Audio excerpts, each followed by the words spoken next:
Testing to see if sound is coming through. Somebody inside Jabber just type if you're hearing this. You can hear you, Robert. Yeah. Okay.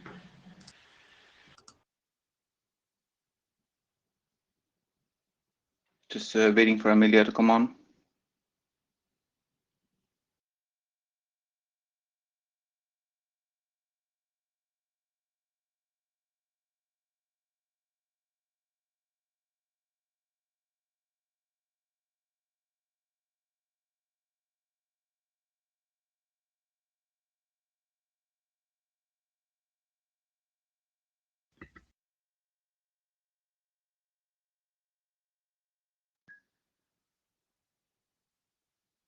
While we are waiting, is there anybody willing to take minutes for this meeting?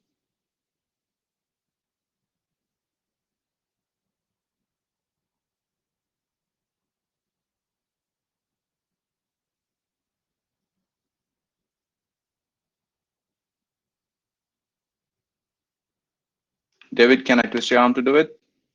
Yes, can I see?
Okay, I still don't see Amelia, so I think we should get started off.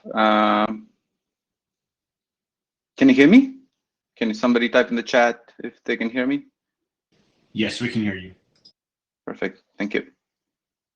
Charles, can I ask you or Jonathan to like put in something in the minutes? I'll cover you when you're presenting.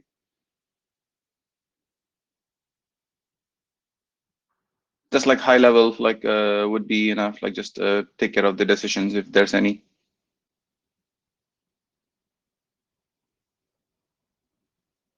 Thanks, Charles.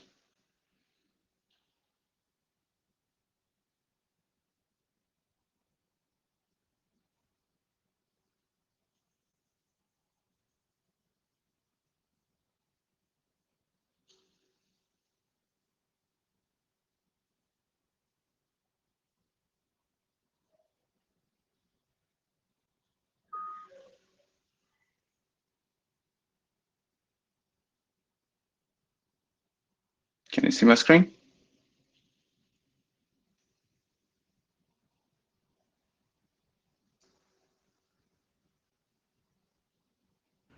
Yes, we can see the screen. Thank you. So just like, starting off with the note well, I'm sure like you've seen it all, and just to like, make sure that like, if you have any questions, like, please read the relevant RFCs. They have more details than what's in here.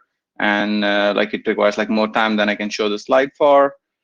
And just going through, yeah, thanks Charles, like for taking the minutes. I'll be watching the Jabber as well. And we'll just go through the deliverables very quickly and go on to the presentations for the working group drafts and the hackathon draft, which is not at the working group item. So we have like 4 classes of deliverables, and the idea is like, kind of we are trying to start adopting drafts as soon as possible when there was a candidate for it. And the first 2 guidelines, so first of them for the cancellation considerations, we do have a working group item. This is like Martin's draft. It was adopted as working group item between the last 2 meetings, from the last meeting to now. and there's like some comments that came in, like not like extremely actionable. So there is concerns, but some of them were not very, I would say, it's not clear like what changes need to be made to the draft. So, but Jay's comments also came in a couple of days ago. So Martin has kind of put together some kind of responses for that. And we can have a discussion today as to how to proceed incorporating those comments. And there's also a draft for the meeting fees for fully online meetings. So this is the remote fee draft. So like John is going to present today along with Miriam and Rich along with him. And this one has like, kind of a lot of comments already integrated into the draft. And so I think like this should be ready for working group last call pretty quickly. And as the meeting planning itself, this has been kind of like lagging a little bit behind. So last time we had like 2 drafts. One of them is like Mallory's draft, another one is Michael's draft. They both were presented last time, and they haven't received any updates in there. But like Charles has updated his draft for the hackathon for a fully virtual IETF, and Charles will present today. And the technology front, really there's not much in there. I was expecting like, quite a few drafts will show up here, but this has been surprisingly very little activity there. So other than the show of hands draft, we haven't seen much progress in this. So the idea is like to continue working on the 2 drafts where we have the candidates and try to adopt the hackathon draft soon, and continue to reevaluate like, what are the things that we need as a community going forward. So any questions on it?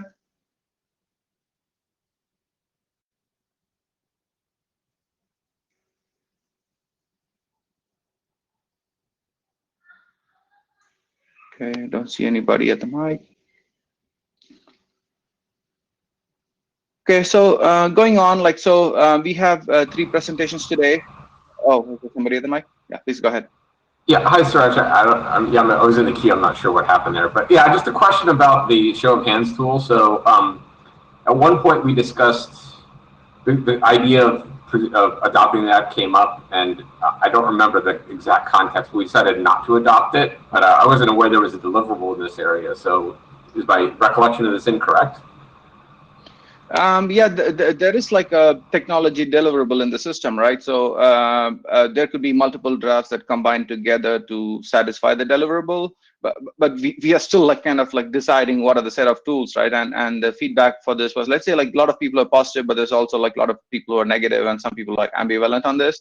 So the idea is to figure out like, kind of what are the set of tools that we need. So once we get the first 2 drafts on their way, we can continue to discuss this and do the technology pieces, right? Like, and that's kind of the high level thinking I have, and we can certainly discuss that further, right? Like, but yeah, like I do think it's useful. Like, I'm not sure like, how the results have to be presented, right? Like, the piano kind of stuff is like kind of like, weird for a little few people, right? But that's something we can figure out, like, how we use some tool like this to kind of judge the the voice of the audience kind of thing. So yeah, that's kind of my thinking on this. The piano's gone because we're now with show of hands, but regardless, yeah, I'm not in any rush, but just wanted to clarify. Thanks.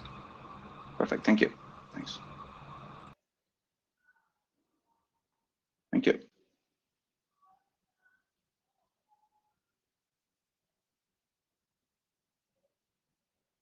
So John, if you can come up, like I'll just put up your slides. Yep. Can you all hear me? Yeah, thank you. John Reed, Akamai, here again to talk about this draft with Miria and Rich. Rich is co-chairing Acme, so he's not here right now. Basically, where we are is, we think we're quite close, if not ready for working group last call. I think some other people mentioned that on the list. And there's sort of 2 pull requests that concern the same issue. That I feel like once we resolve those, we're probably in a good position. And that issue is around other events beyond meetings and working group sessions. And there were sort of 2 proposals. One was simply to add a parenthetical that meetings include other related events. The other was to be a bit more detailed about explicitly calling out the other events and some examples of them, such as the hackathon, for which obviously a fee is not charged right now, but if one were to be charged in the future, to indicate that this draft should apply to that as well. So we really just wanted to get the working group's opinion as to whether we are close to last call, and if folks have any opinions on either of the two methods to add some clarity around related events. So really short, 3 slides. I definitely won't need the whole 15 minutes unless there's very complicated questions.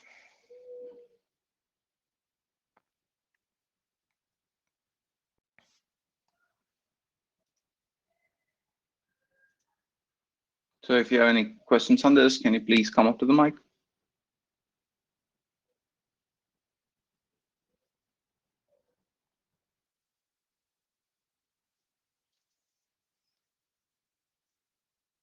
Yeah, Mary, did you want to add anything? Yeah, I just want to say that like you can also just go on GitHub and have a look what the proposals are. But it's really this like general question if we want to restrict the draft on meeting fees to the main meeting venue only, or if we want to be a little bit broader here, and like if we want to be a little bit broader, what's the broader? So I hope we if we want to be broader, I hope we can converge soon and move forward quickly, or maybe if we can't converge soon, then we might just be very focused and move on.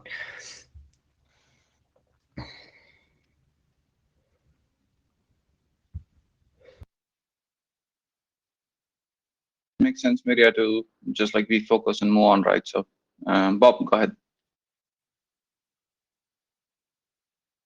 Yes, I mean, I'd be careful with the wording about free because, I mean, right now we're very fortunate that we have very good support from ISOC and so forth.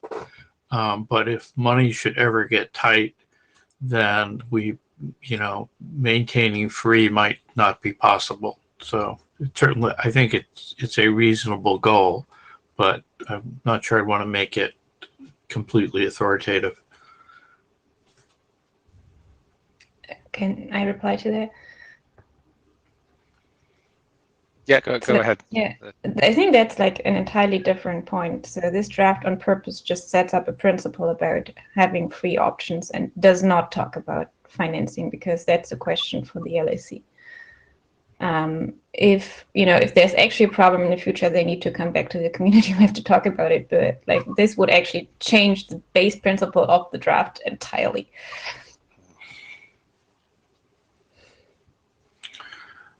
Okay, but it does seem to be ignoring the underlying reality that it's not free, that everything we do has costs.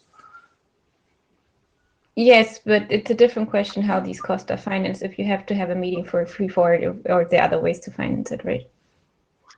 And that's not a question for this draft. That's a question for the LSE. Yep.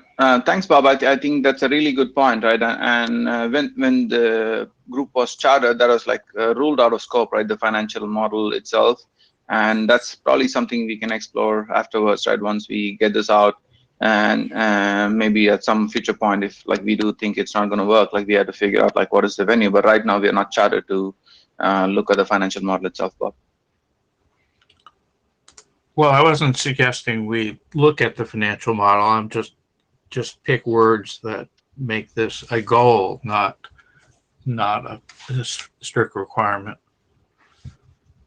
Okay. Can you probably suggest some text, Bob, where you want some changes in this, if that would be good, and then we can have the discussion, right? There's this is generally just laying down a principle, right? That we want to follow, and if we think this too prescriptive, we can have the discussion on where the things can be changed there, right? Sure. And the draft does call out that obviously there is not a zero cost associated with that. There's a whole section on that. So yeah, I see Charles was in the. Yeah, Charles and Lars are in the queue. Yeah, thanks. Yeah, hi. So I just wanted to comment on the two proposals for the proposals for the related events, and so obviously this is one of the things I brought up. I think it's important to cover the related events.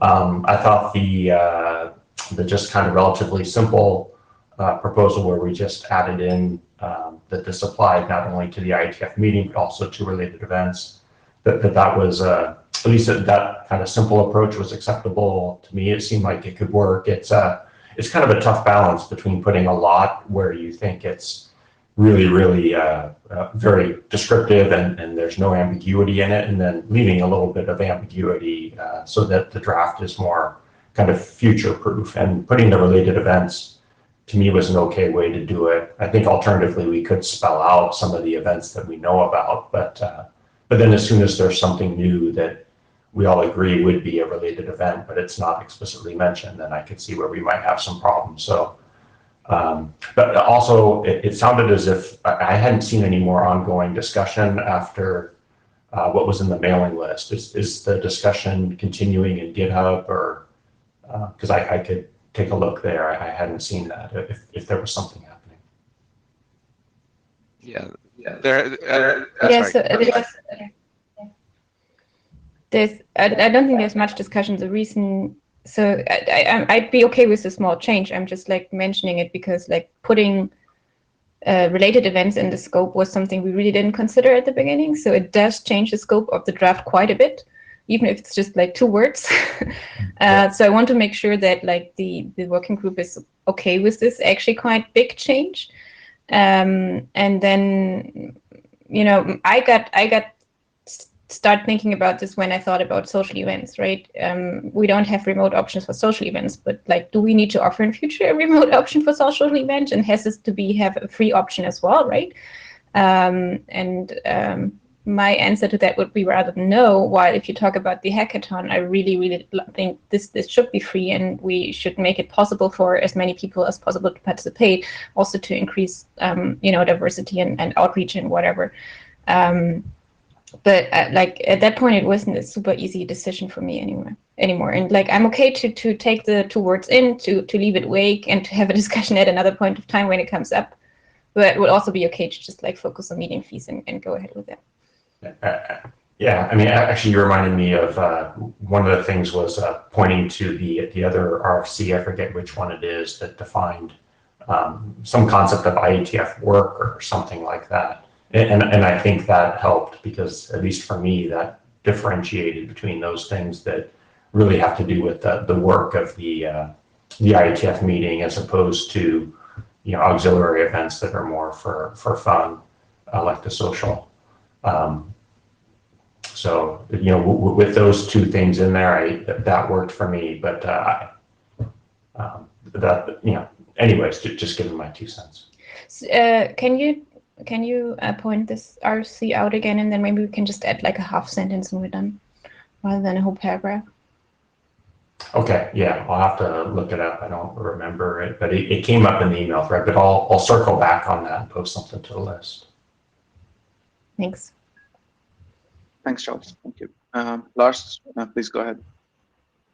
Hey, so I sympathize with Bob's point a little bit in the sense that this draft at the moment leaves it sort of completely open and says it doesn't talk about financials. I wonder if sort of a middle ground proposal would be to add something to the draft that says that, you know, there might be a limit to the number of free passes that are given out if financials become a constraint or something like that.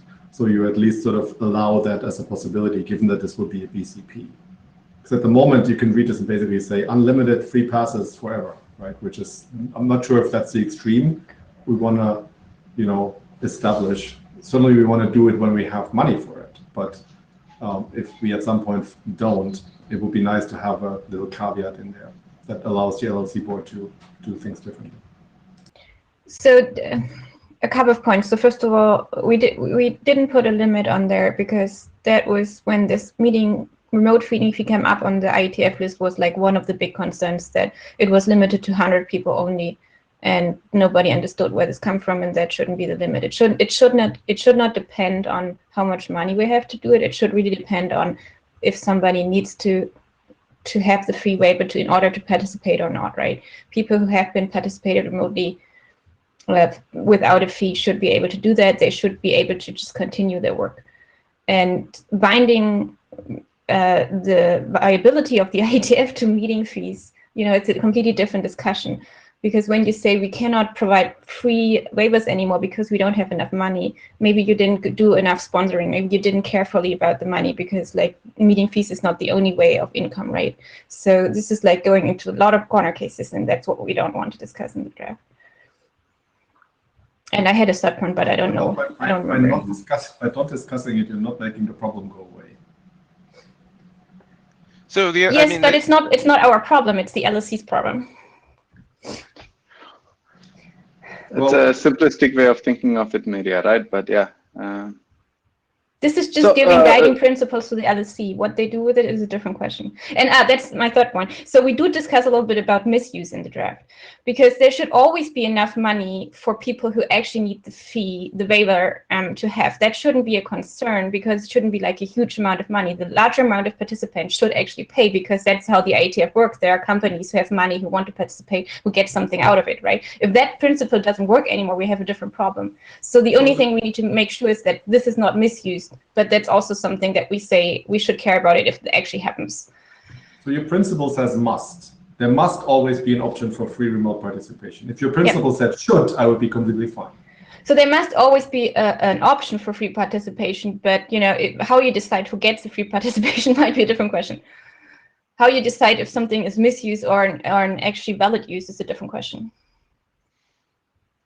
Yeah, and like we said, we do have those two sections in there. So I've heard some folks say that we should talk about it. We do talk about it. So having some more concrete suggestions of ways to address this that is not already addressed by the text would be helpful if folks have feedback on that. I think I'll send some text, John and Maria, right? Like I do have some thoughts on this, so I will send some sample text. I understand where Bob and Lars are coming from. I'll see if I can come up with some text which kind of doesn't say, hey, LLC figure it out, to going saying, hey, like we do fixed numbers. So I don't like the fixed number thing either. So I think I'll think of some text. Yeah, that's also my point. Like I understand where the concerns are coming from. I'm just like don't think like restricting the number of free waivers is the right thing to do here. Okay, thank you. Martin, you're up next.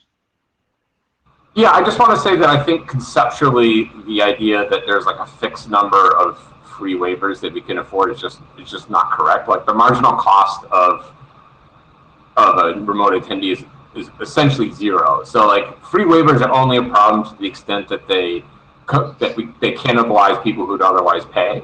And I'm not sure how you feel about some of the language about like criteria for that. I mean, we've gotten away with now with just like sort of just saying it's an honor system. That may become untenable at some point, but we're certainly not there today.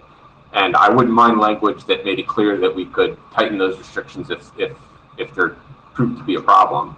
But having a free option, I don't think there's any limit on how many waivers we can grant. Yeah, that's a good point. I think like as long as you have enough people paying, like adding a huge number of free waivers on top of that is not a financial problem. Yep, thank you. I don't see anybody else in the queue unless like Charles, Lars, or Martin, you want to make another comment? Okay, thank you. So Miria, and John, I'll send you the text I promised within a week or so, and let's try to get the draft to work to last call and see how things go from there. Thank you. Great. Thanks. Thanks.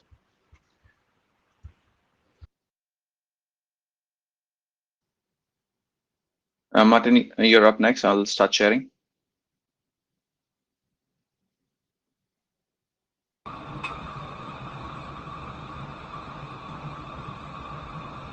Yes. All right. So we had a successful adoption call a while back, and thanks for everyone's comments. This is my very short summary of the email feedback. I would say that at the time these messages were sent, I would agree with all of these sentiments. But as Suresh hinted, I don't think there's any actionable stuff here. I invite people to continue to read the document and comment. Next slide. But I did ask Jay to, next slide, please. I did ask Jay, as the LLC is essentially the implementer of this draft, and actually I think this applies to some of the other drafts too. Like some feedback from the LLC would be good because they will be implementing this. I did ask him to do a thorough review of it, and he provided one a couple days ago. So I've not had a ton of time to digest this, but I would summarize this is the main points. He introduced this concept of emergency versus non-emergency, in which like there's time for consultation versus the LLC just has to kind of execute. And I think that's a useful concept, and I'm planning to put it in the next version of the draft. Another thing he called out that I think needs some more discussion regards to the roles of the LLC and the IESG. In the current version of the draft, the LLC is purely addressing the ability of the venue to support the meeting, and that it is safe to have people attend. And the IESG is fully responsible for saying, with this number of people and this constellation of bands and so on, we're able to carry on the work of the meeting effectively in person. And this is, I think, kind of how it worked in 107, which is when we really had to deal with this. The IESG went out to the working groups and kind of polled them and said, like, you know, do you have enough people? And obviously the situation changed very quickly, and we had to cancel regardless of the answer. But for a while, we're looking at, do we have enough people? We asked the working group chairs if it was viable for them to continue with the current situation regarding corporate travel bans and so on. And like the advantage of that approach is that you know, it gets the LLC out of the business of saying, well, you know, this nation has a travel ban to the host nation, but like it's not that important to the standards process. We can continue, and like this company is you know, this company is important and has a travel ban or a boycott or whatever, and just kind of gets out of those sorts of fine-grained decisions. Jay pointed out that RFC, oh gosh, I lost the number now. I think it's like 8713 or something, has a meeting criterion in its normal venue vetting process that the vast majority of attendees can attend. So I think the number we've been using for vast majority is 80%. And so I would, I think it is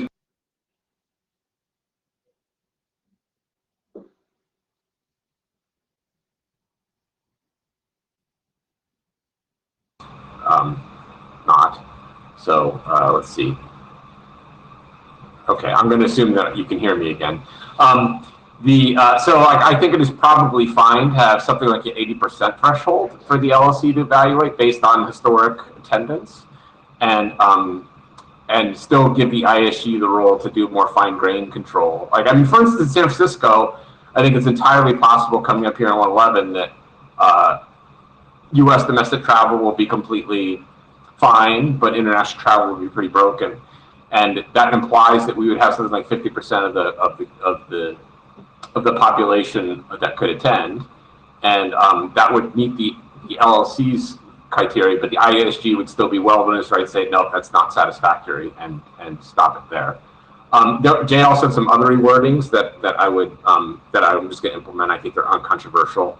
I can take Charles out of the queue now to talk about this before I go to the next slide.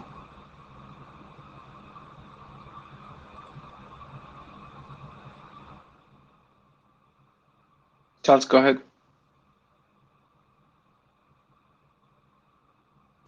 Sorry, I think I never exited the queue. I just did now. So I was there accidentally. Okay. All right, no worries. Moving along. Okay, and then Jordy, I guess spurred by Jay's review, had some additional comments. So another issue that I kind of anticipated would be a little controversial was that the safety was assessed via travel advisories, and for various reasons, the U.S. Department of State is a fairly long-standing, well-respected source of travel advisories. It's in English, which is useful since the LLC staff is guaranteed to speak English. However, the U.S. DOS does not provide advisories to travel to the United States, and so I needed another source. I thought the EU might be a good source, but they don't do that at the EU level, and so the UK Foreign Office happens to be English speaking and not in the US, so I picked that one. I'm completely happy to suggest an alternate source there. Jordy isn't really happy with that and would like some other formulation. I think the one he proposed is not really viable, but I'm open to some other one there. And then his other comment was on reimbursement. So the current reimbursement text is that the IETF, there's some caveats in there and some exceptions, but basically that if the IETF cancels the meeting, it should refund your meeting fees, but not your travel costs. And there's an escape clause, like let's not become insolvent because of this, let's not go bankrupt in an effort to refund people. He wanted the IETF to refund travel fees. That seems problematic to me because IETF doesn't have that money in the first place, like the airlines and hotels do. But I mean, I guess I can see the reasoning behind his argument. So I'm happy to take. That's the end of my presentation. I'm happy to take thoughts and comments about any of these items. Thanks. Thank you. Thanks, Martin. Miria, go ahead.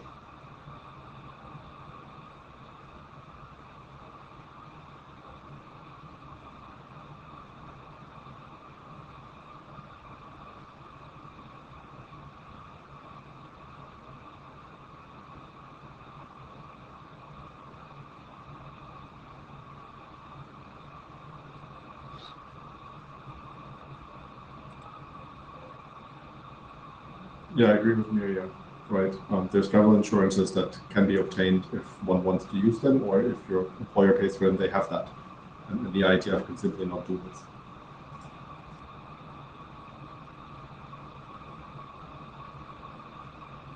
Thanks, Lars.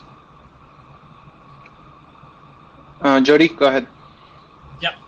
My point about refunding is that if there is a decision, a wrong decision of canceling a meeting, that should have some liability on the IETF.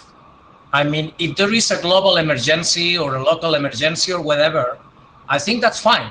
But what happens if the IETF, the LLC, take a wrong decision? That was my point. Maybe I didn't make it clear. So I am not talking in general, but we need to put a limit, a borderline about what can be a good decision to cancel a meeting and what not, especially because if we cancel a meeting because, for example, half of the participants decide not to attend and nothing is happening, I mean, nothing that avoids the meeting coming on, of course, the IETF is saving some money. So some of this money being saved can be used to pay back the participants that they are not able to get the refunding from the airline. Okay, that was my point about the funding. The other point about the US advisory and the UK advisory is, first, they are wrong. I recall that was about 4 years ago. The UK advisory was still saying that Spain is a terrorist country and we cannot have meetings there and it's suggested not to travel there. It's ridiculous. That's the first thing. So that shows that they are clearly political bias. The second thing is that it's unethical and it's discriminatory for any IETF document to cite any specific country. I suggested a wording that I think in my work. Why we don't need to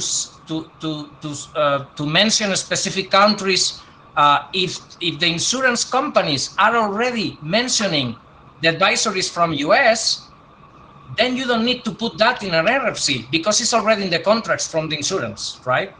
So making the document transparent, clear, and very neutral don't means that the LLC still need to take in consideration the insurance policies. I think that's normal. Thank you. Okay, Jordy, I think there's a lot of, let me take the opportunity to respond to a few of those items. So number one, on the IETF saving money when there's cancellation, I don't know that's necessarily the case. There's certainly cases in a last minute cancellation where we would not recover the funds. And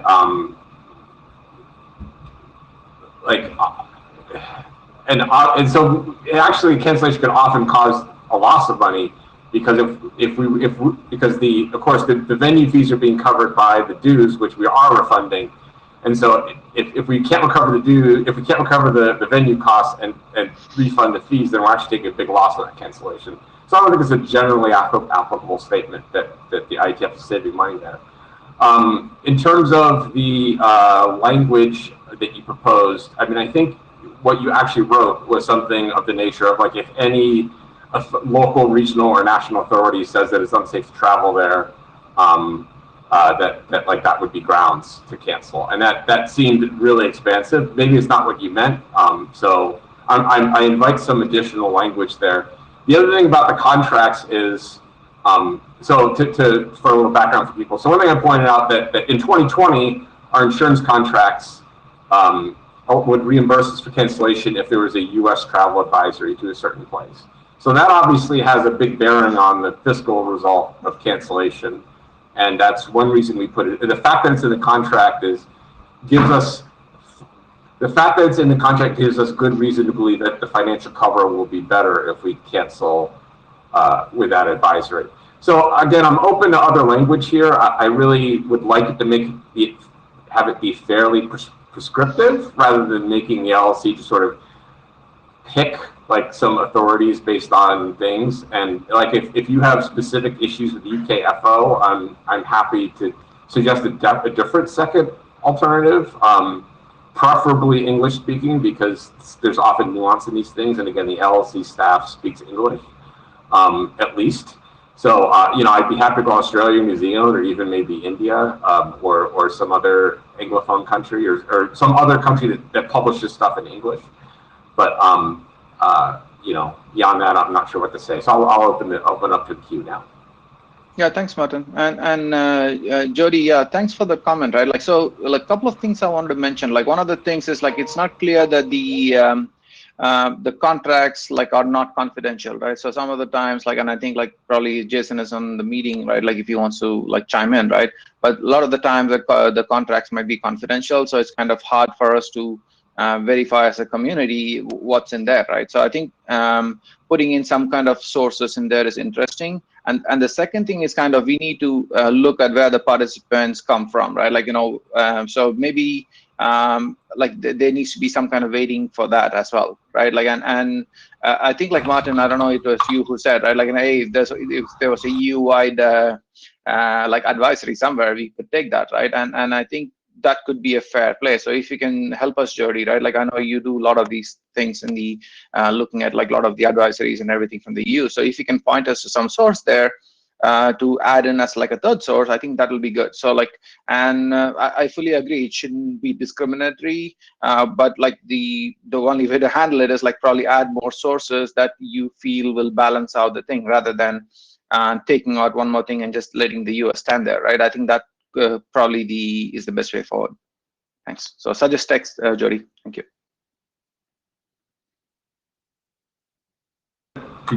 If there's no one else in the queue, I believe. So just to conclude, so I will make the non-controversial, what I view uncontroversial changes that Jay suggested. I will play with the formulation of some of these things. I haven't heard anything about the ISG LLC split issue that Jay raised that I mentioned. I'm inclined to probably go with the compromise that I suggested, which is that there's this very high 80% threshold, and that the ISG has some discretion below that number to cancel the meeting anyway, unless somebody speaks up about it. So I would expect to see those changes in the draft. I'm searching for a new. So I'm hearing a lot of pushback on this refund travel cost idea, both the mic and in the Jabber. I'm open to a formulation on this travel advisory thing, but I don't think I've seen it yet in the thread. So I don't know what changes I'm going to make at this time, unless I see something that I think works. Okay. Thank you. Thanks, Martin. Thank you. I don't see anybody else in the queue. I'll give you a couple of minutes if somebody wants to get in the queue while I line up Charles's presentation.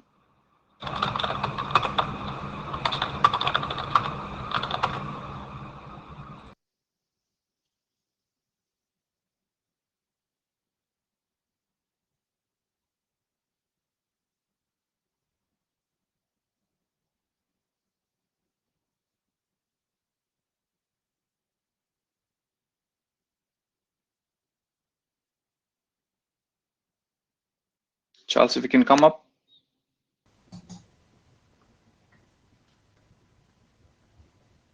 Yep. Okay, great. Yeah, thanks. So, so this draft I presented at IETF 109 as well, running an IETF hackathon. It's not specifically just for running the hackathon from the perspective of online only meetings. It's really about running the hackathon overall, but has some discussion in there about aspects of it which are pertinent to online meetings, to remote participation, and to online only meetings as well. So the changes, this version that's posted now, 0.2, the current version, basically all the feedback from IETF 109 and the things we learned from that hackathon. We made some enhancements in preparation for the one for IETF 110, which we just had last week. And so there's some information about those that I added. And then the other thing was, in going through this process, realizing that although online only is a big focus of this working group, and that was the way I stated it in the draft, that really a lot of what we were adding in there for online only is just important for remote participation in general. So changing the way it's described a bit to indicate that. And then the current draft was also shared with it was discussed during the hackathon itself last week, and shared on that list. So expecting some good comments to come back from those who were participating in these online hackathons. Next slide, please. The one big change I wanted to point out, and this really came about as a result of comments from several people, I think, at the last IETF meeting at 109, and that was broadening the scope. And the example I have here is taken from the abstract. And I think this more accurately reflects the current spirit of the hackathon that we want. Initially, it was focused as being just for, or at least worded as being only for developers. Of course, we know we've moved from that. We want to be able to attract developers as kind of a missing entity or an underrepresented entity in the IETF, but it's really for the whole IETF community. And what we see is it's very valuable to people who aren't developers, subject matter experts of all sorts. And so captured that. The other thing was, it was initially stated as showing examples, focusing on showing examples of practical implementations of IETF standards. And we know that people use it for much more than that. It really has to do with running code related to any existing or evolving or proposed IETF standards. So made those two changes in the abstract, but you'll see that reflected throughout. Next slide. This was thanks to Benson. We added an HTML template for project presentations. A key part of the hackathon is the presentations that we do at the end, where people show, hey, this is what we actually accomplished. And really focusing on the information that's going to come back to the IETF working group to move the IETF standards that are involved forward. So we had a PowerPoint template, which people were welcome to use, and many did. And as Benson pointed out, it'd be really nice to have an HTML template that actually plays nicer with GitHub and some of the change tracking tools, and it's just much lighter weight and very lightweight format for people to use. So we added that.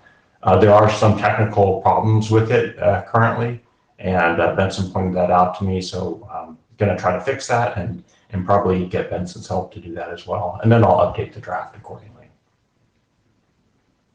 Next slide, please. The previous meeting, we talked about sponsor benefits, and this is not really needed necessarily for actually running the hackathon, but we're talking about, having free options for things, and the hackathon currently is free for everyone. And so obviously there's costs. And so the feeling was it was important to say what sponsors actually get out of it. And so there was some information added in the draft, and now the sponsorship that the IETF has been kind of revamped a bit, where there's a running code sponsor. I haven't added that to the draft, but there's a GitHub issue to track that. So that will get added in the next version. Next slide. Yeah, so creating an email alias, going through this documentation process, I realized, hey, there are several places where the chairs are emailed directly as the contacts, using their personal or work email address. And it's obviously better to have an alias for that. So we just did the same thing we do for working groups, basically asked the Secretariat to create an alias, and now we're using that everywhere. And so that's been updated in the draft as well. Next slide. And as I mentioned, the online only, there were several places where we removed this and changed it to focus more on, these are aspects that help support remote participation in general. And the examples here highlighted are WebEx accounts for hackathon project leads that they can use, for their team. It's really helpful for meeting with remote participants, even if you're at an in-person meeting. The use of Gather, the expectation is that'll actually stick around after we start meeting in person again. And then, so switching the expenses that were identified as being for online only meetings to really being aspects that are needed for remote participation. That was done as well. Okay, so next steps, fix the HTML template stuff. I mentioned we're using GitHub for tracking issues, so address those, and then incorporate feedback based on what we learned from this IETF hackathon, and hopefully some good discussion that's going to happen here and on the mailing list. Next slide. So specific questions for the working group. So we just had a discussion here about fees, and what the hackathon draft says is that the hackathon is free, but we're not assuming, although I'd love for it to always stay free for everyone. In the event it didn't, the thought was, hey, we need to cover, or thought it was important to cover remote participation in the hackathon. So in case you weren't following that discussion before and wondering where that came from, that was kind of what I had in mind when I brought it up, and I think we have a workable solution. I just forwarded an email to the list to kind of kick that discussion back up and hopefully wrap it up. But then, as we figure that out, then do we need to talk about meeting fees anymore in the draft? I would just like other people's opinion on this. I think it's okay as is, but it'd certainly be helpful as we're thinking about fees in general.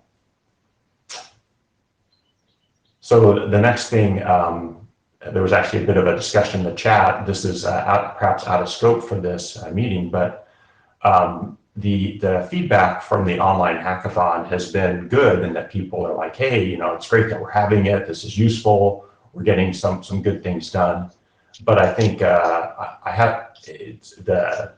the feedback each time has been, it's certainly not better than, or certainly not, doesn't replace the in-person experience. And a lot of the social interaction, the productivity, the participation, it all suffers. And we've certainly seen that in terms of the number of people presenting, participating, the number of projects we have, how many people actually work on each project. A lot of the projects just have 1 or 2 people now, instead of those nice group projects that had, a dozen or more. So it's clear from the hackathon participants that, we're really missing the in-person events.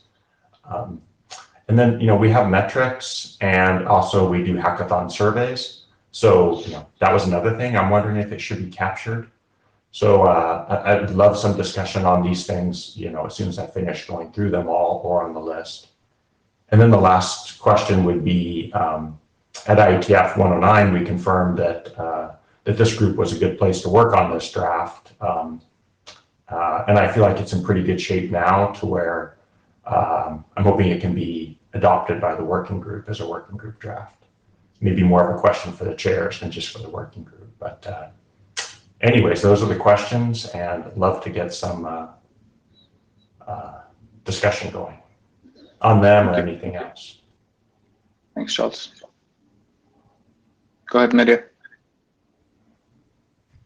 Yeah, actually, thanks for writing this. I think it's useful to document all these things. Because you said, like, the feedback you get is kind of positive, but you're missing the in-person meetings. So my experience was a little bit that it's somehow a completely different thing, right? And at the in-person meetings, you just walk around, you talk to random people, discuss all kind of things. While now, where the hackathon is like a full week, you can actually meet up kind of every day, discuss different things. You have like completely different opportunities. I would even like to kind of keep both. Unfortunately, usually this week before the IETF meeting, it's where you sit a lot of time in the airplane, so you can't really participate at the hackathon. But maybe that's something to consider, that like when we move back to in person, that you maybe want to add something to that, where you have like a pre-meeting the Monday before or whatever, to like also keep some of the benefits we see right now. Yeah, that's a good point. That's something we've talked about doing. We've had like pre-hackathon calls, but they've been a little more focused on the, I don't know, the running of the hackathon, I guess, the flow of how the event goes, as opposed to getting work started on your projects. But certainly we've always encouraged people to work on projects leading into the hackathon, and many groups do. And then we have the Code Lounge that we keep throughout the IETF meeting week to kind of promote and give us space for working on hackathon projects. And we've seen that actually get used a fair bit. So yeah, good point. I think the Code Lounge aspect covers the during the meeting and kind of, but before the meeting, it would probably be helpful to have something. So yeah, what I've seen is that I think a lot of people actually took like some time away to just do some hacking this week before the IETF meeting. Mm-hmm. And that's a positive thing, but then at the same time, if you have to fly somewhere or whatever, that's much harder. So you don't know how to preserve that. Actually, that's when a lot of us do the best coding, though, because you're completely offline usually. So it's like I know, like I have no idea how you do this on your small screen in an airplane, squeeze in an airplane, but like I know people do that. So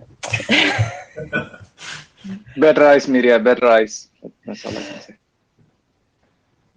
Niels, go ahead. Thanks a lot for your Thanks a lot for your work on this, Charles. And I've been participating in the hackathon quite a bit, and doing it online changed the dynamics. When we were having it in person, we would get walk-ins from people who had excellent coding skills. But now we do it online. We have a lot of new first-time participants to the project, and people that now are also interested in participating in the IETF, for which the barrier is lower because there's also the fee waiver. So we're getting in quite a lot of fresh blood, and for them, the hackathon is also a relatively low barrier of entry. So I think that's also a real nice function of the hackathon, which might be a bit more foregrounded in the draft as well, because aside from running code, I think it's also a place where a lot of new people feel a lower barrier of entry in the IETF. To integrate it a bit more, perhaps the IETF plenary could be used to present some of the outcomes of the hackathon. Of course, not all, and not necessarily a winner, but maybe some highlights, maybe some things you found or others found. I know you've given presentations, but maybe getting some people and some highlights might be cool. Furthermore, the track wiki feels a bit fragile.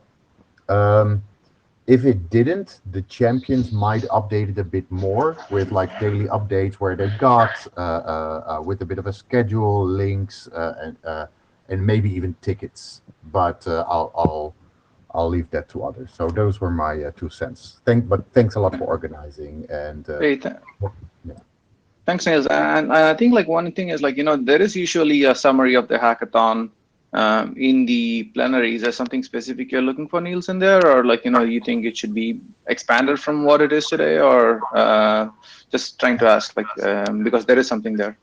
I thought it would be nice if maybe some of the projects would have some space, so that also people who are more relatively new have a bit more time in the sun, and to integrate them a bit further in the community and get them a bit more visibility of the super cool and interesting work. And generally, people also love to see new work, right? So that's fun, I think. Cool. Thank you. Yeah. So just a couple things we do. So we rely first on the closing of the hackathon. So that's when the presentations actually happen, and that does get recorded. So in this case, that was Friday last week. But then, I've noticed in several working group meetings that I've gone to or been in that at the hackathons, what the projects that the teams worked on related to the working group have been presented. In the NetConf, that was the case, and the NMRG meeting, that was the case, and several others. So we've opted more for presenting them in the working group sessions in more detail, just because in the plenary we did that a couple times, and that was really important when we were just starting to get the word out about the hackathon, but it did take up a good chunk of time, and unless you go in a certain depth, it's hard to relate to a broad audience how important the work was. The working group gets it, but unless you spend some time, it's hard unless you're a really good presenter to figure out what's going to resonate with people. So, but we could look at that again. The other thing is the Hack Demo Happy Hour. Now, we only do that at in-person events, but that's the Monday after the hackathon. It's kind of a social thing where anyone who wants to present their project can be there sort of at a demo table and have those more in-depth interactive discussions with people who wander by. So we don't have anything like that for online-only meetings, but maybe we could look to do something to replace that. Okay, thanks, Charles. And we are out of time. And so Charles, you said, right, it's something that's called by a charter. So I will do adoption call on the list next week after the IETF week. Let's get something kicked off. And unless you tell me there's some pending changes, we'll do it on the current version of the draft. So thank you all for coming, and please send any comments that you want to the list that you committed to, so we can get the draft moving forward. Thank you.